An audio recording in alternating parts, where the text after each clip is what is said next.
And I think in 10 years, I want people to look and say, man, that research that happened there has made a positive impact on my farm. It's made a positive impact to my farm, not only economically, but it's also improved my sustainability on my farm.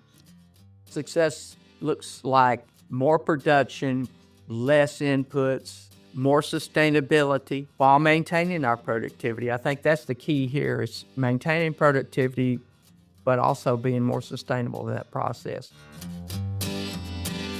Welcome to the Arkansas Food Farms and Forests podcast, the podcast bringing you the latest on food, fiber, and forestry research from the Arkansas Agricultural Experiment Station, the research arm of the University of Arkansas System Division of Agriculture.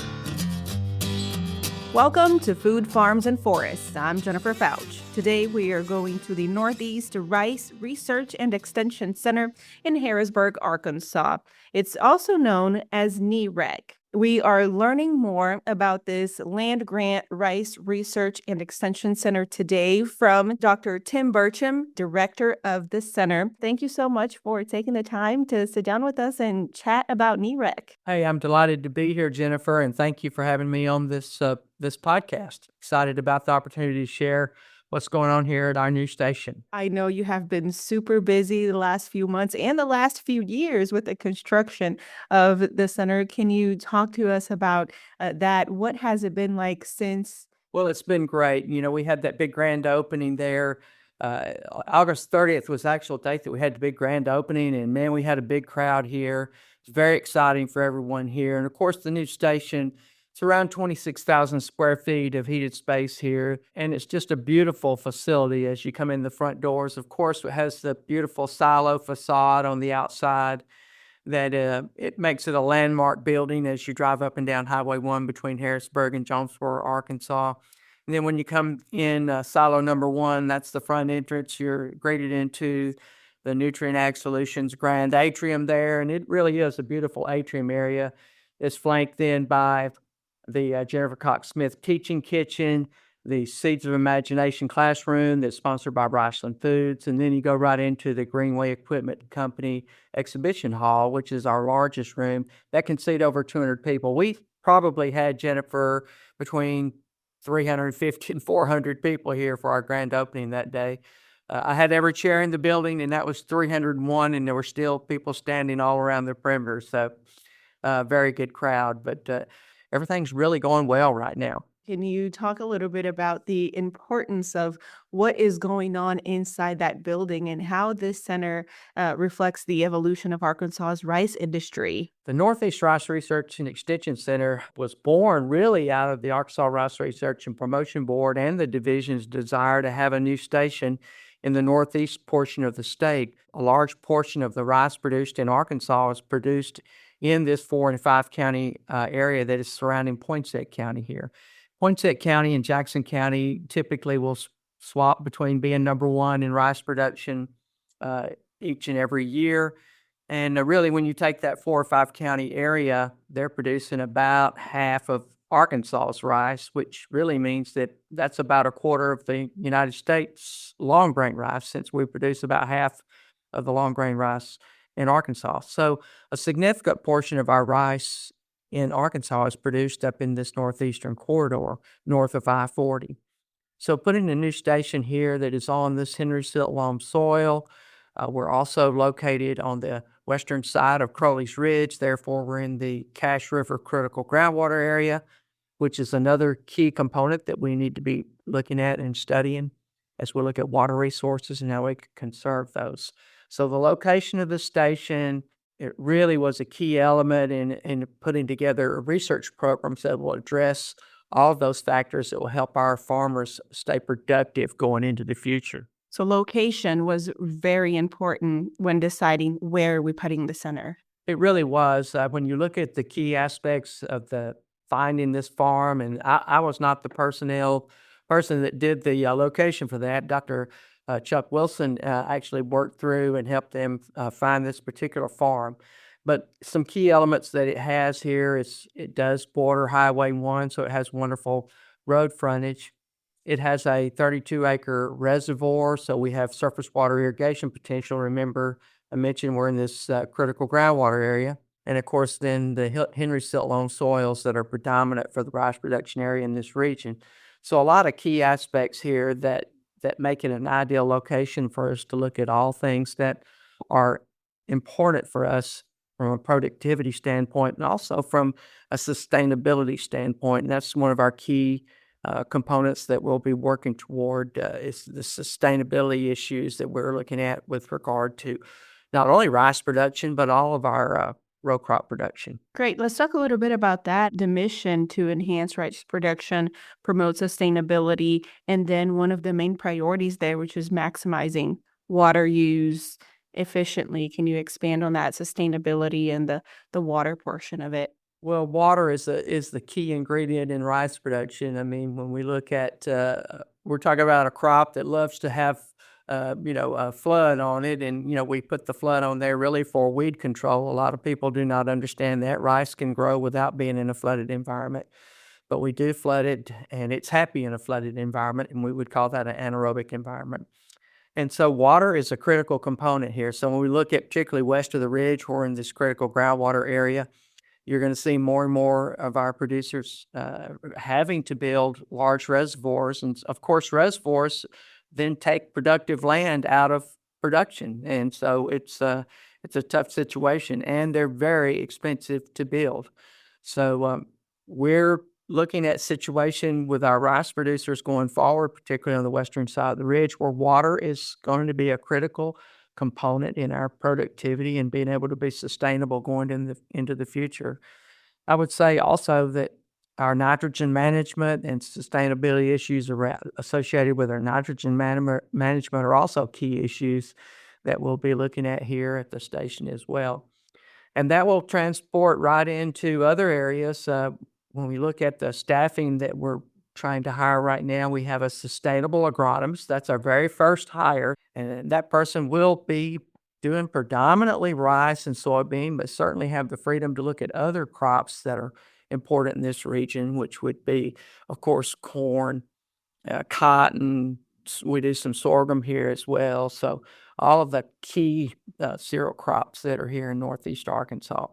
So when we look at that vision and mission statement and it talks about that sustainable component, I think that we're in a great position here with our location and with the scientists that we're bringing on board to look at that and to make gains with regard to how sustainable we are moving forward.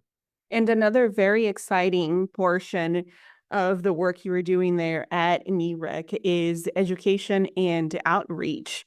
Can you explain what all that entails? You have a rice discovery program, some hands-on activities for youth. Do you also do site visits for classes? Can you talk about the outreach and education part of it? Man, I'd love to talk about that. And so I'm so excited, whenever we did our vision and mission statements and guiding principles, one of the key components there that everyone wanted to see was an educational outreach that was particularly tailored to younger children. And of course, from our 4-H programs, we're going to be everything from 1st through 12th graders, no question about that. But we are tailoring a portion of the program here for, I'm going to call it 1st through 5th graders. So grade school children. And so with the Extension Service, we were able to hire Ashlyn Ussery, and she's already on board for 3 years and has been developing curriculum and content for this new position. And so our vision there is coming true today, and that is that we have the parking lot set up for a bus to come up, pull up to the front door. The kids go in through silo number 1 into that beautiful atrium, and they go right into the Riceland Food Seeds of Imagination classroom, where Ashlyn has wonderful activities that they will take part in that show them a lot about rice production, show them a lot about what row crop production in general, what it entails. And she's doing that in innovative ways that will help them remember. And hey, Jennifer, not only will we educate the children, but they're going to go home with these crafts and different activities that they're doing.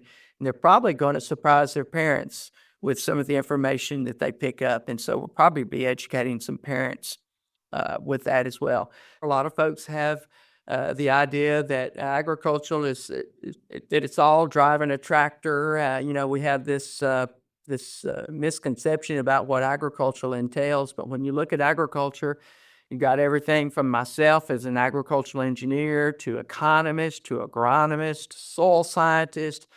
There is a tremendous amount of science involved in agriculture. Let's talk about the connection with farmers and the benefits that NERREC will have specifically for farmers as we're conducting research there and doing the outreach. And how is it going to impact farmers, and what kind of feedback are we getting from them to make sure that we are working in a way that's benefiting the entire industry? Absolutely. Well, first of all, I would say that from the standpoint of the feedback there, we're working with the Arkansas Rice Research and Promotion Board. I mean, that is and those are board positions. All of those are rice farmers. And so they're hearing from their constituents, and then they come to the Rice Research Promotion Board, and they're looking at research proposals that are put forward by the University of Arkansas and other research institutions.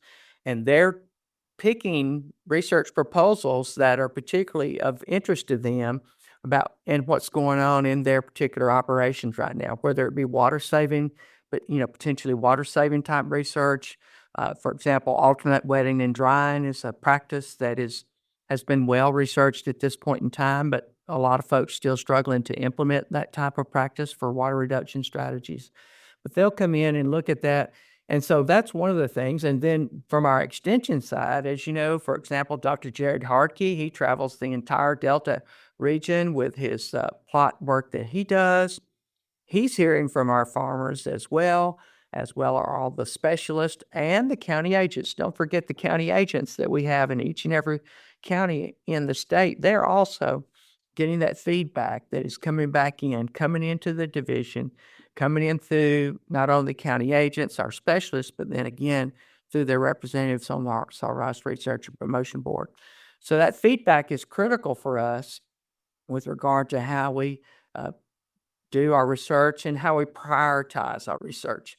What would you say in your position as director? What does success look like to you? Or maybe in 10 years from now, what does success look like for NERREC? Well, success looks like more production, less inputs, more sustainability while maintaining our productivity. I think that's the key here is maintaining productivity, but also being more sustainable in that process.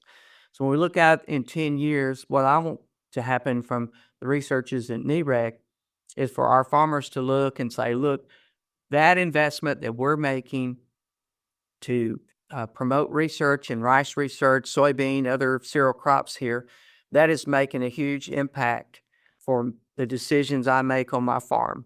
In the end, that's what the land-grant institutions are what they're here for. We're here to give them the unbiased information on products and services and how they are going to work on their farm. And I think in 10 years, I want people to look and say, man, that research that happened there has made a positive impact on my farm. It's made a positive impact to my farm, not only economically, but it's also improved my sustainability on my farm. So if we do that in the next decade, I'll be very well pleased. Dr. Burcham, is there anything else you would like to discuss about NERREC or specifically about research or rice in general that we didn't get to talk about? Just give a shout out to our staff. We're a small staff at this point in time, but we're a very productive staff. And so, of course, I serve as the director. Spring Sneed is the regional accountant here. Tanya Kraft joined us a couple of months ago as our director of first impressions. And so she is doing a wonderful job in booking the different spaces for different groups that want to meet here. White Lupke and Nick Newberry are the research manager and farm manager for the station. Then we have two program tech ones in Chris Lower and Jimmy Duvall. And then I've already mentioned Ashlyn Ussery that is doing the education program, doing a wonderful job there. And then we have hourly employees that are really important to us. A lot of folks don't understand how critical it is to have some hourly help as you're doing these types of agricultural practices. And we have Orville Martin, who's a retired gentleman that helps us with both on the farm labor as well as doing most of the road maintenance for us here. And Harry Mosier and Caden Arnold are two of our student helpers that help us down here. I didn't mention earlier, I mentioned Scott Stiles is has an office here is the economist with CES, and also Glenn Studebaker, the CES entomologist, is located here. So with the 10 total offices that we have, 8 faculty offices, we're going to be basically have 5 or 6 of those filled up here at the first of the year in 2025. So our process of moving and staffing the positions are coming along really quickly right now. So I'm excited about that. But I can't say enough about our team members and the great job that they do in working with the different researchers, whether they're here at the station or coming from Stuttgart or Lone Oak, wherever they might be coming from. They do a great job working with the faculty that have research projects here. So kudos to my staff. I'm sure they appreciate the shout out, the people behind the scenes who are making it all happen in the building there. No doubt. They are the scene. Dr. Burcham, thank you so much for your time and for sharing with us the mission and the future plans over there at NERREC. Thank you so much for having me, Jennifer. That was Dr. Tim Burcham, Director of the Northeast Rice Research and Extension Center. Thanks for listening. I'm Jennifer Fouch. Don't forget to subscribe.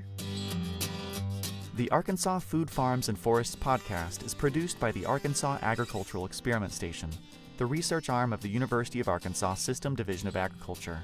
Visit aaes.uada.edu for more information.